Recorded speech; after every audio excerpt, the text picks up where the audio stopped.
안녕하세요. 콜입니다. 드디어 제가 식품기술사 시험에 최종 합격했습니다. 먼저 한국기술사회부터 가입을 하고 배지 수령을 기다리고 있습니다. 이 기술사 배지 사진을 화장실 거울에 붙여놓고 동기부여하면서 이렇게 공부를 했었기 때문에 저한테는 배지가 좀 큰 의미가 있고요. 오늘 기술사 최종 합격 수기랑 131회랑 132회에서 받았던 면접 질문에 대해서 한번 공유를 드려보도록 하겠습니다. 합격률은 131회 필기에서 12%대 합격률, 그리고 132회 실기에서 26%대 합격률을 뚫고 최종 합격하게 됐습니다. 보통 필기 합격률이 낮고 실기 합격률이 높은 시험인데, 기술사 시험이 이 실기 합격률을 좀 조르더라고요. 뭔가 이유가 있겠죠? 이 기술사는 공학 박사급 자격증이라고 알려져 있고, 창업자금 지원 등에 있어서 이 국가에서 명인보다 높은 가산점을 부여하고 있습니다. 통상 기능장보다 한 단계 높은 자격으로 인정받고 있습니다. 세간에는 기능장이 기능직렬 끝판왕이고 기술사는 기술직렬 끝판왕이니까 서로 다른 권위를 가진 끝판왕이다, 이렇게 얘기하시는 분들도 계신데, 그래도 기능장이랑 기술사가 둘 다 존재하는 자격증도 있고, 이런 경우 당연히 기술사가 기능장보다 높은 자격이고요. 기술사가 훨씬 어렵고 강력한 자격이라는 생각이 지배적인 것 같습니다. 대한민국이라는 국가가 예술, 그러니까 기능과 그리고 공학, 기술을 바라보는 그런 관점의 어떤 차이 때문에 생기는 그런 어떤 인식 같기도 해요. 기술사는 보통 40대나 30대 후반 이런 분들이 많이 취득을 하시는데, 저는 기술사라기엔 좀 어려 보이죠. 오늘 머리도 내려가지고 지금 남자 중에서는 제일 어린 나이일지도 모르겠습니다. 조리에서 식품으로 커리어 전환을 한 것이었기 때문에 굉장히 공부가 쉽지 않았고, 저는 4년 동안 석학당직으로 공부를 하고 식품정보원에서 한번 정리도 하고 각 기술사 강사분들의 어떤 좋은 말씀, 그리고 팁, 실무 경험 이런 것들을 싸그리 모아서 달달 외운 다음에 겨우 시험에 응시를 했었습니다. 이거 따면은 뭐가 좋냐는 그런 질문도 진짜 제가 많이 받는데, 기술사는 6대 시중은행에서 전부 전문직 대출을 해줄 정도로 최대 2억 원까지 명실상부 전문직으로 인정받고 있는 것 같긴 한데요. 근데 이제 변호사나 변리사처럼 이게 있어야 내가 활동을 할 수 있는 면허 개념은 아니기 때문에, 이 내가 속한 분야에서 내가 이 정도로 공부를 많이 한 전문가다, 이런 거를 좀 증명하는 박사 개념, 실제로 이제 학계에 박사가 있다면 산업계에 기술사가 있다, 이렇게들 이야기를 많이 하는데, 그런 박사급 내가 어떤 전문성이 있다, 이거를 증명하는 정도의 자격으로 볼 수 있겠습니다. 구조기술사나 소방기술사처럼 기술사이기 때문에 가능해지는, 가질 수 있는 그런 권한들이 있기도 한데, 식품기술사에게는 지금 그런 게 따로 있진 않은 걸로 제가 알고 있습니다. 다만 소지하고 있고 명함에 박혀 있으면 어떤 외주를 줄 때나 다른 업체 만날 때, 그리고 이직할 때 굉장히 유리하게 작용한다는 점 말씀드리고 싶습니다. 저도 지금 이사로 근무를 하고 있고, 더불어 이 준비하는 과정에서 배우는 것들이 이 실무에 굉장히 잘 이어져서 실무 능력이 좀 상당히 많이 향상이 된다는 인상이 있고요. 그리고 사실 공부를 하는 과정에서 이제 맺게 된 스터디원 분들과의 어떤 인적 네트워크도 굉장히 큰 메리트로서 지금 저는 많은 도움을 받고 있는 상황입니다. 아마 식품기술사 협회에도 가입해서 협회에 나가게 되면 또 선배님들께 많은 도움을 받고 많은 걸 배울 수 있으리라 기대를 하고 있습니다. 그리고 자리가 사람을 만든다는 말은 진리인 것 같아요. 쪽팔리기 싫어서라도 계속 공부를 하게 되더라고요. 또 지금 식품기술사 협회에서 어떤 식품기술사만의 법적 권한을 만들기 위해서 이런저런 논의가 오간다는 기사를 제가 읽은 바가 있는데, 이런 권한이 생기고 나서 취득하려고 하면 훨씬 취득하기 어려워지겠죠. 그리고 면접 후기에 대해서 말씀을 드릴 텐데요. 우선 저는 조리 베이스의 이후에 식품 중견기업 연구원으로 근무를 했고요. 주로 소스류를 개발을 했습니다. 저는 연구원임에도 불구하고 품질 질문을 정말 많이 받았어요. 근데 되게 저랑 같이 스터디를 했던 다른 연구원분들도 품질에 대한 질문을 굉장히 많이 받습니다. 이거는 여러 가지 이유가 있을 것 같은데, 일단 식품기술사 분들 중에 품질 직무를 주로 하시는 분들이 많은 것 같아요. 또 두 번째로는 연구원이니까 품질은 잘 모르겠지, 하지만 기술사니까 다 알아야지 하고 질문하는 그런 느낌이 있는 것 같습니다. 그래서 저는 131회차에서는 이 공장 현장의 포충 등이나 MSDS, 그런 품질 관리 관련 질문을 많이 받고 멘탈이 좀 많이 흔들렸었고, 예상대로 불합격하게 됐습니다. 사실 이론적으로 답을 아예 못한 건 아니에요. 이론적으로 MSDS는 뭐다, 포충 등은 뭐다 답을 했는데, 그것은 이론이고 현장에서 어떻게 하느냐, 당신 회사에서 어떻게 하고 있는지 말해봐라, 이렇게 나오시더라고요. 그래서 이런 질문 세대에 충격을 많이 받아서 여러 회사에 이제 뭐 풀무원이나 뭐 품질 관리 하시는 분들의 담당자분들을 제가 전화 인터뷰를 해서 이 실무에서 뭘 어떻게 하고 있는지, 공장에 딱 들어서면 이 공장 전경이 어떤지 그런 것들을 제가 듣고 다 필기를 해두고 마치 제가 공장에서 근무를 해본 것처럼 그렇게 많이 공부를 했습니다. 그 과정에서 이 대기업 종사자일수록 너무 국소적인 업무만 좀 맡고 있고, 뭐 예를 들면 품질 관리다 하면은 한 직원이 이제 원료 관리만 맡는다든지, 또 연구원 같은 경우에는 뭐 어떤 연구원은 담당 내 품목의 CCP도 모른다든지, 뭐 굉장히 분업화가 많이 되어 있다는 거를 제가 알게 됐어요. 그때부터는 이제 쫄지 말자 답을 할 때, 어차피 대기업 다니는 분들 다 굉장히 국소적인 부분 아주 깊게 알고 계시겠지만 그러기 때문에 우리 다 똑같은 입장이다, 좀 그렇게 생각하고 자신감을 가지려고 노력을 많이 했습니다. 그래서 첫 번째로 이 질문을 너무 어렵게 생각하지 말고 쉽게 요점을 답하는 게 중요한 것 같고요. 아무래도 기술사 면접이다 보니까 내가 좀 고차원적이고 전문적이고 어려운 그런 답을 좀 해야 된다, 이런 좀 강박이 있을 수 있는데, 그러지 않고 좀 질문에 대해서 좀 쉽게 쉽게 답하려고 노력을 많이 했습니다. 그리고 모르는 부분이 있을 수밖에 없어요. 다 알 수는 저는 없다고 생각을 하거든요. 모르는 부분에 대해서는 최대한 아는 선까지 얘기하고 반드시 숙지하겠다, 내가 반드시 숙지해서 업무에 활용하겠다, 이런 식으로 이제 좀 당당하게 답을 하는 편이 좋다고 생각하고요. 또 책상 위에 이면지를 활용할 수 있게 돼 있는데, 제가 처음 131회 면접을 볼 때는 이 이면지 활용을 안 했어요. 여기에 뭔가를 쓴다는 것 자체가 좀 뭔가 좀 전문적이지 않아 보일까 봐.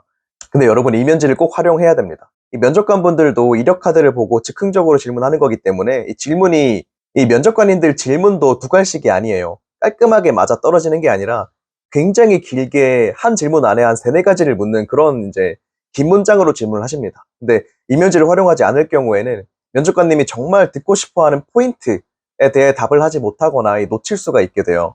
더불어서 이면지에 메모를 하면서 시간을 벌 수가 있습니다. 열심히 메모를 하면서 메모하는 동안에 내가 뭐라고 답할지 다 생각을 해놓고, 메모가 끝나면 이제 답변 드리겠습니다 하고 답변을 드리면 조금 더 이 사람이 많이 준비되어 있어 보이고, 더불어서 횡설수설 하거나 좀 두괄식으로 답변을 잘 못하거나 뭐 이런 일은 좀 줄일 수 있는 것 같아요. 그리고 이제 뭐 식품정보원에서도 그렇고 많은 분들이 이력카드의 중요성을 굉장히 많이 강조를 하시는데, 이력카드를 깔끔하게 잘 정리해서 적는 건 되게 중요하다고 생각을 해요. 근데 주의하실 점이, 제 생각엔 이 이력카드에 너무 전문적이거나 마이너한 내용이 들어있으면, 그러니까 면접관님 입장에서도 잘 모를 만한 그런 너무 마이너한 전문적인 그런 내용이 들어있으면 좀 산업 전반의 이론에 대해서 질문을 하게 됩니다. 필기시험 때 공부하셨던 이론이 머리에 뭐 쭉 다 들어있으면 모르겠지만 좀 가물가물하시고 나는 이력카드 내용에 대해 질문받고 싶다 하시면은, 좀 면접관이 봤을 때 좀 식품업계 보편적으로 그냥 누구나 알만한 그런 부분에 대해서 좀 알아듣기 쉽게 이력카드를 작성하는 게 좋을 것 같습니다. 반면 이 이력카드에 좀 알만한 내용이 있다, 면접관님이 만약에 어떤 내용에 대해서 이제 좀 이거 좀 마이너한 내용인데 그거에 대해서 묻는다 하시면, 그 면접관님은 이 답변하시는 우리 기술사 응시생님보다 그 부분에 대해서 훨씬 깊게 알고 있는 전문가일 가능성이 큽니다. 저는 경력이 짧아서 그냥 산업 전반에 대한 어떤 이론 질문을 받는 편이 훨씬 좋더라고요. 어떤 응시하시는 분들의 경력이나 실무적인 능력의 깊이, 이런 것들에 따라서 전략적으로 이력 카드를 작성하시면 좋겠습니다.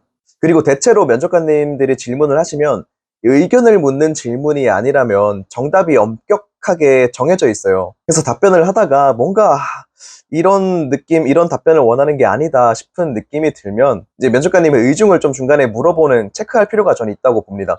예를 들어서 저 같은 경우에는 뭐 이러이러한 것에 대해서 물으시는 게 맞는지요? 하고 이제 의중을 좀 먼저 물었어요. 한 두 번, 세 번 정도? 이번 132회차 면접에서 그랬었는데, 뭐 예를 들어서 커피 이야기를 하다가 독성 이야기를 또 같이 한 질문에서 물으셔가지고 카페인의 독성에 대해서 물으시는 건가 하고 카페인의 독성에 대해서 막 얘기를 하다가 이것에 대한 질문이 맞느냐. 왜냐면 이 면접관님들은 웬만하면은 답변하고 있는 수험자의 말을 끊지 않아요.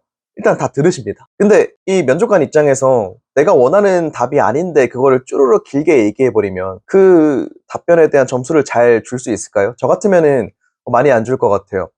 그래서 이 질문에 대한 의도가 좀 긴가민가하다 하면 이거에 대해서 물으시는 게 맞습니까? 하고 체크를 하고 답변을 하는 게 저는 굉장히 전략적인 선택지 같습니다. 네, 그러면 132회차 면접에 대해서 제가 자기소개를 포함해서 간략하게 정리하면서 오늘 영상 마치도록 하겠습니다. 일단은 저는 자기소개에서 K푸드 세계화에 관심이 많고 외식업과 식품 제조업 사이에서 가교 역할을 하고 있다. 해외 미슐랭 레스토랑 근무 후에 국내 식품기업 연구원으로 이제 입사를 해서 소스류를 개발했다. 이런 이제 간단한 이력 사항을 정리해드리고, 그리고 경력이 좀 짧다 보니까 회사 외적인 활동으로 좀 얼마나 활발하고 적극적으로 좀 경력을 개발을 하고 있는지를 강조를 했어요. 구독자 5,000명 보유한 유튜브 채널을 통해서 먹거리 정보를 전달하고 있고, 식품 조미 기술에 대한 전문 서적, 맛의 기술이죠. 제가 쓴 이런 전문 서적을 집필해서 2,000부가량 판매를 했고, 또 온오프라인 강의 활동을 하고 있고, 외식업체 컨설팅도 하고 있고, 외식업체 식품 개발 관련 의뢰도 수행을 하고 있고, 이런 전반적인 활동에 대해서 좀 많이 강조를 했습니다. 첫째로 좀 경력이 짧은 대신에 성장 속도를 좀 어필할 수 있게끔 자기소개를 준비를 했고, 또 두 번째로 저는 이렇게 생각을 해봤어요. 입장을 바꿨을 때 이제 이 사람이 합격을 하면 이제 우리 어떤 집단 안에 들어오게 되는 건데, 이 사람이 식품기술사가 되는 것을 내가 허용할 수 있는가, 내가 이 사람이 식품기술사가 되는 것에 대해서 굉장히 환영하는 마음이 들고 앞으로도 이 나의 자부심을 유지할 수 있을 것 같은가, 이렇게 생각을 해봤어요. 해서 사실에 근간한다는 조건 하에 최대한 어떤 나를 합격시켜주면 내가 앞으로 이 식품기술사의 명성을 더 드높일 수 있고 식품기술사의 활동 영역을 더 넓힐 수 있다는 방향으로 좋은 인상을 풍기려고 노력을 많이 했습니다. 질문 받은 거를 공유 드리자면, 일단 첫 번째 질문으로는 천연향료랑 합성향료를 향료로 표시하도록 개정되었는데 이에 대해 설명하고 해외와 한국의 향료 표시 차이에 대해 말해보시오 라는 질문을 받았어요. 제가 향료를 잠깐 배웠던 적이 있어서 관련 자격증이 있어가지고 이런 질문을 받은 것 같은데, 향료뿐 아니라 비단 식품 첨가물 전반에 있어서 18년도부터인가 합성과 천연 구분을 없애게 됐죠. 향료를 예로 들면은 천연향을 구성하는 향기 물질이나 합성향 구성하는 향기 물질이나 화학적으로 동일한데 이거를 굳이 구분해서 표기하게 하면 대중한테 식품 첨가물이나 합성물에 대해서 괜시리 부정적인 인식을 심어줄 수 있기 때문에 바람직한 개정이었다고 생각을 한다. 그렇게 답변을 했습니다. 실제로 향료회사 대표님들하고 이렇게 이야기를 나눠봐도 천연향 소재를 훨씬 좀 이게 이 안에 어떤 독성이 있을까 검증된 게 아니기 때문에 훨씬 좀 두려워하시는 그런 것들을 제가 많이 발견을 했었거든요. 해외와의 어떤 차이, 이런 것도 사실 질문 하나에 묻는 게 여러 가지죠. 요거는 제가 인지하지 못하고 있다고 반드시 숙지하겠다, 이런 식으로 답하고 넘어갔습니다. 두 번째 질문은 식품 공전상 관능 검사법에 대해 설명하시오 라는 질문이었는데, 이건 제가 어떤 거에 대해서 묻는 건지 잘 몰랐어요. 그래서 질문 의중이 긴가민가 해서 종합적 차이 검사와 특성 차이 검사에 대해서 물으시는 것이 맞는지요? 하고 물었더니 그게 아니라고 하셔서, 알고 보니까 식품 공전에 관능 검사법에 대한 그런 부분이 있더라고요. 근데 저는 이제 다른 분들이 어떻게 생각하실지 모르겠지만 조금이라도 제가 아는 걸 얘기하고 나머지는 숙지하겠다는 방향으로 얘기를 했어요. 예를 들면은 식품 공전의 관능 관련 규격으로 식품은 고유의 향미를 가지고 이미 이치가 없어야 한다는 항목이 있다는 건 인지하고 있지만 말씀하시는 부분에 대해서는 잘 모르겠다, 반드시 숙지하도록 하겠다, 이렇게 아는 걸 조금이라도 얘기하고 반드시 숙지하겠다, 이런 식으로 답을 했습니다. 세 번째로는 제 이력 카드 관련 질문이었는데, 미슐랭 레스토랑에서 퓨전 한식, 퓨전 동양식을 하셨다고 했는데 K푸드가 인기를 끄는 이유와 또 세계화에 있어서 한계점, 해결책을 설명해 보세요 하는 질문을 받았습니다. 그래서 이거에 대해서는 저는 일단은 현재의 인기는 아무래도 K미디어 콘텐츠, 드라마, 영화의 영향이 굉장히 크다고 얘기를 했고, 생각하는 한계점은 두 가지 얘기했습니다. 첫째로 미국에 수출하는 경우에 특정 육류에 대해서 유가공품이나 육류가 들어간 제품 수출이 좀 불가한 부분, 이런 것들이 제한점이다. 그리고 둘째로 식문화의 차이. 한국에서는 재료랑 소스를 같이 볶아 먹는 요리용 소스의 활용이 좀 지배적인데, FIS 식품산업통계를 보면 해외에서는 테이블 소스, 뿌려 먹거나 찍어 먹는 이런 소스들이 한국의 반찬 개념을 대신하고 있기 때문에 훨씬 요리용 소스보다 그 활용도가 높거든요. 이 소스 소비량의 63% 이상이 테이블 소스나 찍어 먹는 소스인데, 이런 식문화적 차이가 있어서 우리 고유의 맛을, 우리 고유의 풍미를 내는 테이블 소스류를 좀 개발을 국제과제를 통해서 할 필요가 있다고 생각한다, 이런 식으로 답을 했었습니다. 네 번째로 액상 제품의 이물 관리에 대해 설명해 보세요 라는 질문을 받았는데요. 품질 질문이죠. 연구원으로서는 사실 이거를 업무나 실무상으로는 알 수가 없습니다. 근데 저는 미리 이제 다른 회사 품질 관리 분들을 많이 인터뷰를 해뒀기 때문에 뭐 어째저째 잘 답을 할 수 있었습니다. 소스라고 하면은 뭐 건더기가 있는 레토르트면은 금속 검출이나 엑스레이 해야 되고, 뭐 건더기 없으면은 메쉬로 관리하고, 뭐 이런 이제 그런 맥락의 답변을 좀 자세하게 했습니다. 그래서 메쉬의 뭐 압력이 뭐 높아지면 어떻게 대처하고 낮아지면 어떻게 대처하고, 뭐 금속 검출기가 뭐 산업상 90% 이상 사용하고 있고, 뭐 엑스레이가 뭐 더 이제 장비비가 비싸다든지 뭐 이런 전반적인 이론 때 배웠던 그런 이야기들로 이제 이어서 마무리를 했습니다.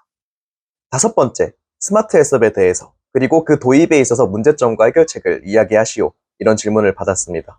요건 제가 그 한국식품안전관리인증원에서 공짜로 해주는 스마트 해썹 교육을 한번 들었었어서 좀 답을 잘 할 수 있었습니다. 일단 뭐 스마트 해썹은 4차 산업혁명의 도래에 따른 뭐 스마트 팩토리 구성 중 하나고, 이게 디지털 센싱, 그리고 자동 전송, 빅데이터 수집, 그리고 AI 기술을 이용한 자동적인 위생 시스템 개선, 이런 것들이 핵심이라고 볼 수 있다 하면서 대답을 이제 시작을 했고, 가장 이슈가 되는 도입 의의는 아무래도 이제 생산 현장에 좀 만연했던 부조리죠. 모니터링의 위변조, 이런 것들을 방지하기 위한 것들이 있었고, 관련 교육을 들었을 때 나왔던 이야기가 금속 검출기 같은 경우에 굉장히 오류가 많은 장비라고 해요. 그래서 뭐 지나다니면은 뭐 울리고, 전원 끌 때 울리고, 근데 이런 것들이 자동 센싱이 되니까 개선 조치를 하나하나 다 또 입력을 해줘야 되는 거죠. 근데 이 이야기를 듣다 보니까 이러다가는 이제 모니터링 이변조는 막았지만 개선 조치 이변조로 이어질 수도 있겠다. 이제 뭐 CCTV 장면, 시간이 찍힌 CCTV 장면을 간단하게 첨부할 수 있는 버튼이 있어서 뭐 오작동한 경우에는 이런 걸 간단하게 첨부할 수 있다든지 뭐 이런 식으로 좀 해결하면 좋겠다. 그리고 아직 센싱 기기가 좀 다양하지 않기 때문에 이런 것들이 좀 다양하게 더 개발이 되고 현장 적용이 될 필요가 있겠다. 뭐 이런 전반적인 이야기를 했습니다. 교육을 들어보니까 그런 센싱 기기를 전문적으로 이제 개발을 해서 그런 기기가 없는 장비, 구형 장비에 이거를 좀 설치할 수 있는, 장비 자체를 바꾸지 않더라도 센싱할 수 있게 하는 그런 작업들을 하는 업체가 있더라고요. 여섯 번째 질문으로는 종이 빨대 사용이 추진되다가 다시 플라스틱 빨대를 허용하게 됐는데 관련된 어떤 생각이나 해결책을 말해보시오. 이런 질문을 받았고요. 요거는 뭐 종이든 생분해성이든 결국 종량제 봉투에 버려지기 때문에 뭐 이런 종이 빨대는 사실 괜시리 음료의 관능 품질만 해치는 좀 아이템이었다고 생각을 한다. 기업들이 조금 더 진정성 있게 ESG 경영을 실현할 수 있는 방안을 강구했으면 좋겠다. 하지만 빨대에 대해서 뭐 구체적으로 생각해 본 적이 없기 때문에 반드시 내가 이거 진중히 생각해 보는 시간을 가지도록 하겠다. 이렇게 답을 했고요. 일곱 번째로는 좀 기습 질문을 받았는데 제가 커피를 들고 들어왔거든요. 커피를 가지고 들어오셨는데 커피 원두에 발생할 수 있는 곰팡이 독소와 그리고 독성 시험에 대해서 설명해 보세요. 그리고 독성 시험에 대해 설명해 보세요. 이렇게 질문을 받았어요. 그래서 다행히 이론 때 공부했던 오크라톡신이죠. 커피 원두에서 주로 문제가 되는 이제 독소 이름을 이야기하고, 지금 기후가 점점 온난화되고 있기 때문에 곰팡이 발생, 곰팡이에 의한 피해 발생도 더 늘어나고 있다. 앞으로도 더 그럴 것으로 전망이 된다. 그래서 곰팡이 독소 관리가 굉장히 중요하겠는데, 곰팡이는 절대 호기성 미생물이기 때문에 어떤 뭐 산소 차단에 대한 뭐 포장이나 뭐 액티브 그런 포장재 동봉이나 이런 것들에 대해서 철계, 비철계, 산소 흡수제 뭐 이런 거에 대해서 쭉 얘기를 했어요. 하다가 독성 시험은 제가 카페인의 독성에 대해서 물으시는 건가 하고 착각을 해서 쭉 얘기를 하다가 면접관님이 이제 그게 아니라 뭐 식품첨가물의 지정이나 이런 거에 있어서 동물 시험에 대해서 이제 물으신 것이었더라고요. 다행히 제가 그거에 대해서 좀 자세히 알고 있었어서 아주 상세하게 답변을 했습니다. 독성 시험으로는 뭐뭐뭐가 있고, 특수 독성 시험으로는 발암성, 유전 독성, 생식 독성, 최기형성이 있고 뭐 쭉 답변을 잘 했습니다. 이게 필기 시험이 사실 50여 페이지를 논술로 써야 되는 이 극악무도한 시험이라 그 벽만 넘으면 실기는 어떻게든 될 거라고도 생각을 했는데, 이게 지금 실기 시험이 생각보다 만만치 않더라고요. 지금 제 주변에도 두 번, 세 번 떨어지신 분도 계시고, 정보원에서도 실기 특강을 따로 해주긴 하지만 실기 기출집이 따로 또 있는 건 아니라서. 근데 제가 공부해보니까 필기 기출집하고 이제 실기 기출집하고 별개로 따로 있어야겠더라고요. 그래서 저희는 이제 스터디를 짜서 이 스터디원끼리 이 실기 기출집을 만들어서 거기에 또 추가적으로 공부하는 것들을 더해가면서 준비를 했었습니다. 그리고 저는 이런 영상을 사실 공부 잘하려고 찾기보다는 이미 시험 치고 나서 내 마음의 위안을 얻으려고 더 많이 보게 되더라고요. 이미 활시위는 당겨졌을 테니까요. 제가 합격했다고 해서 막 말하는 게 아니라, 저도 한번 떨어지고 진짜 너무 암울했었는데, 이런 식이면은 아무리 공부 열심히 하고 몇 번을 봐도 될 수 없겠다는 생각이, 절망감이 들더라고요. 처음 면접 시험을 보고. 근데 어쨌든 기회는 4번 주어지니까 그 안에는 반드시 될 거라고 생각을 합니다. 뭐 그 안에 4번이 뭐예요? 2번 안에는 돼야죠. 그러니까 한 번 안 됐다고 너무 낙담하지 마시고, 제가 스스로 아니, 한 번 안 되면 어때? 2번째 되면 되지. 이렇게 마음 먹었을 때, 그제서야 마음이 편해지더라고요. 그래서 마음 가다듬으시고 공부하시는데 이 영상이 조금이나마 도움이 됐으면 좋겠습니다. 취득한 입장에서는 굉장히 만족합니다. 지금 이사로 이제 근무를 하고 있고, 그 외에 다른 좋은 기회들도 많이 흘러 들어오고 있는데, 여러분들도 꼭 취득하셔서 저희 같이 10분 기술사의 이름을 좀 드높이면서 서로 네트워킹도 하면서 이렇게 지냈으면 좋겠습니다. 감사합니다.